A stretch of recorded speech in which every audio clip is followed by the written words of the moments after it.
Talaga namang napukaw at humanga ang mga netizens at mga tagahanga ng KKK family sa pinakahuling post ni Katrina Halili kung saan makikita ang kanyang anak na si Katie na seryosong nagpapatugtog ng piano.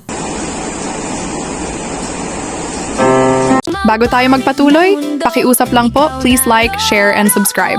Ang simpleng act of kindness na iyan ay malaking tulong po sa aming mga video creator, mga ka-star. This is home. Hindi lang basta pagtugtog, kundi isang napakaganda, mahusay, at nakakabilib na rendisyon na talaga namang nakaka-relax sa pandinig.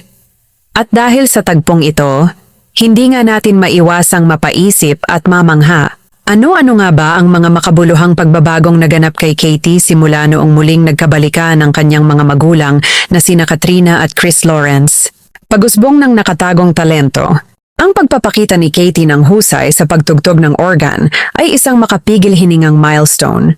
Ang musika ay nagsisilbing isang mabisang language para sa mga taong may autism upang maipahayag ang kanilang sarili na hindi kayang sabihin ng salita. Namana at nalinang. Malinaw na ang kanyang innate na galing sa musika ay namana niya sa kanyang mga magulang. Ang pag-play niya ng organ ay hindi lamang simpleng pagpindot ng keyboard. Ito ay isang anyo ng malalim na konsentrasyon at disiplina na naipakita niya ng buong galing.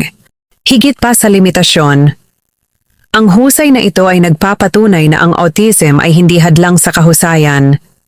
Sa halip, ito ay nagiging daan upang magkaroon siya ng laser focus sa mga bagay na kinahihiligan niya, na minsan ay nalalagpasan pa ang kakayahan ng mga ordinaryong bata. Ang healing power ng pamilya. Ang nakikita nating pag-unlad kay Katie ay resulta ng isang kapaligirang puno ng pagmamahal at pagtanggap. Ang pagsasama ni Chris at Katrina ay nagbigay ng balanse sa kanyang buhay. Kapag ang isang bata ay ramdam na buo ang suporta ng kanyang mga magulang, mas nagiging bukas siya na ipakita ang kanyang tunay na personalidad at mas may lakas ng loob siyang linangin ang kanyang mga kakayahan. Sa madaling salita, ang kasalukuyang bersyon ni Katie ay isang mas maligaya, mas tiwala sa sarili, at mas expressive na bata. Ang bawat nota na kanyang tinutugtog ay simbolo ng kanyang kaligayahan at ng matagumpay na pag-aayos ng kanyang kapaligiran. Ito ay isang paalala na ang consistency, pagmamahal, at atensyon ng magulang ang pinakamabisang gamot at gabay para sa isang batang katulad niya. Tunay na isang mahalagang aral ang hatid ng kwento ni Katie at ng KKK family.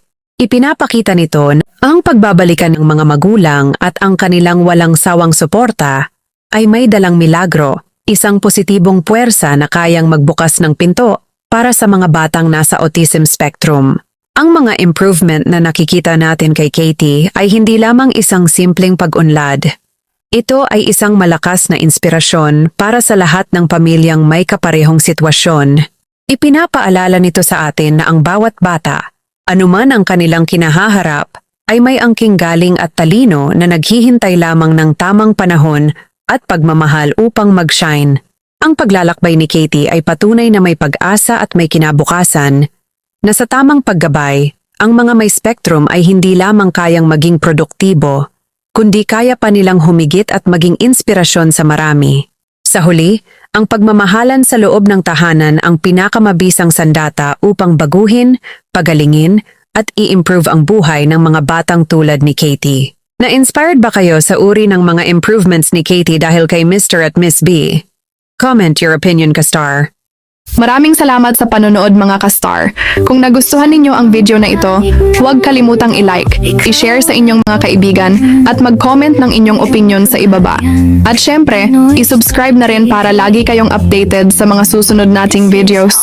Kita-kits ulit sa next upload, mga ka-star. Huwag palampasin. Ikaw naroroon ngayong kabayan, Pinoy Star TV.